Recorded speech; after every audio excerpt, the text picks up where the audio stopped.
Hello bachcho, let's read the question. So the question tells that when the centromere is situated in the middle of two equal arms of chromosome, then the chromosome is referred as A. telocentric, B. submetacentric, C is acrocentric and D is metacentric. तो इस question के लिए हमारा की concept हो जाएगा structure of chromosome. सो सबसे पहले हम लोग जानते हैं व्हाट इज क्रोमोसोम. तो क्रोमोसोम एक स्ट्रक्चर है जो न्यूक्लियस में मिलता है and where nucleus is present it is present in all the cells of all living organisms. तो क्रोमोसोम को हम लोग डिफाइन कर सकते हैं as a thread like structure which is present in the nucleus and ये सबसे important structure है because it carries all the genetic information of that particular organism. जिसमें भी क्रोमोसोम हम लोग अगर कोई एक पर्टिकुलर क्रोमोसोम के बारे में बात करते हैं तो एंड यही हेल्प करता है to carry all the genetic information from generation to generation. तो इसका मेन रोल कहाँ पे रहता है? They play a main role during cell division जो फर्दर हेल्प करता है हेरिडिटी में. और इसमें क्योंकि क्रॉसिंग ओवर्स होते हैं तो उस वजह से ये वेरिएशन में भी हेल्प करता है. कुछ म्यूटेशन होता है तो उसमें भी हेल्प करता है. एनी काइंड ऑफ रिपेयर और रीजनरेशन, इन सभी चीज़ों में chromosome plays a very important and vital role. तो अब हम लोग बात करते हैं क्रोमोसोम के स्ट्रक्चर्स की. तो बेसिकली क्रोमोसोम के स्ट्रक्चर्स को हम लोग दो तरह से डिवाइड कर सकते हैं. एक हम लोग उसको ऑन बेसिस ऑफ नंबर भी डिवाइड करते हैं, बट बिकॉज इस क्वेश्चन में हमें on the basis of position बोला है, that's why we will be dividing them on position basis. तो अगर हम लोग सबसे पहले बात करते हैं स्ट्रक्चर की, सो क्रोमोसोम का जो स्ट्रक्चर होता है वो एक्चुअल में एक sister chromatids is like this, जिसमें सेंट्रोमियर इन सेंटर में प्रेजेंट रहता है एंड साइड्स में काइनेटोकोर्स प्रेजेंट रहते हैं, डिस्क लाइक स्ट्रक्चर्स.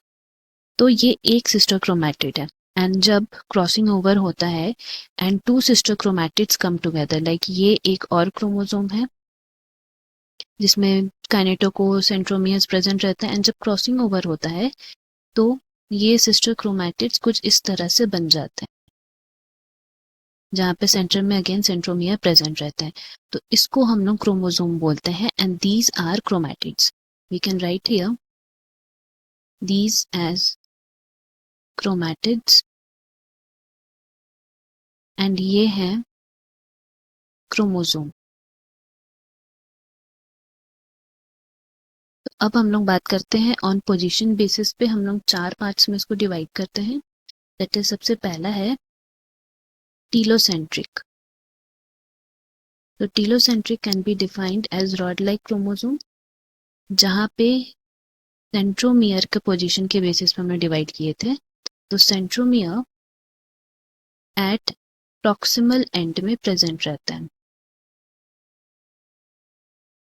यहाँ हम लोग लिख देते हैं कि on position basis of centromere, then it will be more clear.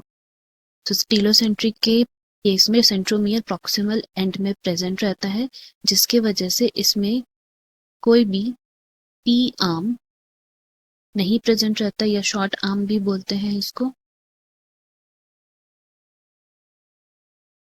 Not present. तो अगर हम लोग टीलोसेंट्रिक स्ट्रक्चर के बारे में बात करेंगे तो it will look like this. यहाँ पे सेंट्रोमियर है एंड ये सिस्टर क्रोमैटिड्स इस तरह से होंगे. और बिकॉज ये प्रॉक्सिमल एंड में है तो इसका जो दूसरा साइड का आर्म है वो नहीं दिखता है, तो हमें सिर्फ लॉन्ग आर्म ही दिखता है. तो दिस वाज अबाउट टीलोसेंट्रिक. अब नेक्स्ट बात करते हैं एक्रोसेंट्रिक का. सो एक्रोसेंट्रिक जो क्रोमोसोम्स रहेंगे उसमें जो सेंट्रोमियर है,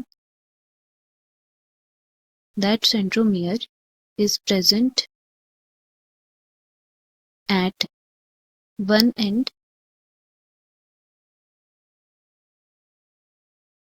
giving rise to very short arm.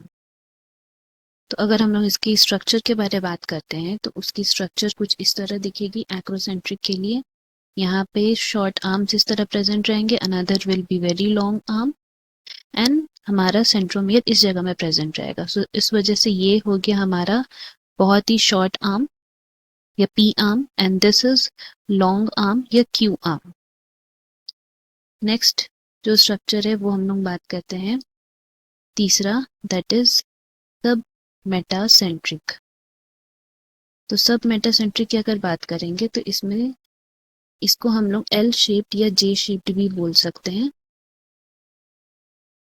Because इसमें जो क्रोमोसोम का स्ट्रक्चर हो जाता है it is basically like L shaped या जे शेप्ड, जिसमें अगर हम लोग सेंट्रोमियर की पोजीशन की बात करेंगे तो यहाँ पे centromere is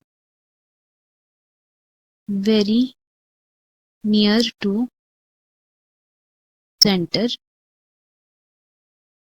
of the chromosome,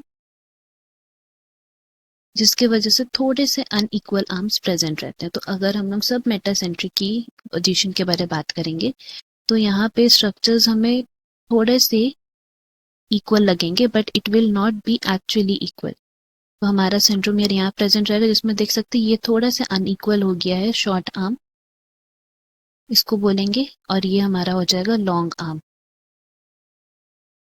and lastly we will be talking about metacentric. तो मेटासेंट्रिक को हम लोग डिफाइन कर सकते हैं एज वी शेप्ड क्रोमोसोम्स, जिसमें अगर हम लोग बात करते हैं कि इसके सेंट्रोमियर्स के, तो centromere will be at exact mid of chromosome, मतलब बिल्कुल बीचों बीच में रहेगा, जिससे कि 2 इक्वल पार्ट्स में ये डिवाइड होते हैं। अब अगर हम लोग इसकी स्ट्रक्चर के बारे में बात करेंगे तो यहाँ पे मेटासेंट्रिक के स्ट्रक्चर्स हो जाएंगे यहाँ इस तरह से बिल्कुल equal.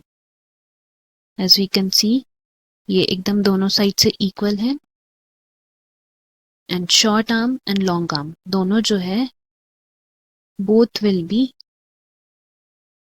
Equal in this case. तो ये हुआ मेटासेंट्रिक का। तो अगर हम लोग क्वेश्चन की बात करें तो वहां पूछे सेंट्रोमियर एकदम मिडिल में सिचुएटेड है जिससे कि 2 इक्वल आर्म्स प्रोड्यूस होते हैं। तो ये 2 इक्वल आर्म्स हमारे मेटासेंट्रिक में प्रोड्यूस होते हैं। That is the reason why इस क्वेश्चन के लिए हमारा करेक्ट आंसर हो जाएगा option D. Hope you have understood. Best of luck. Thank you.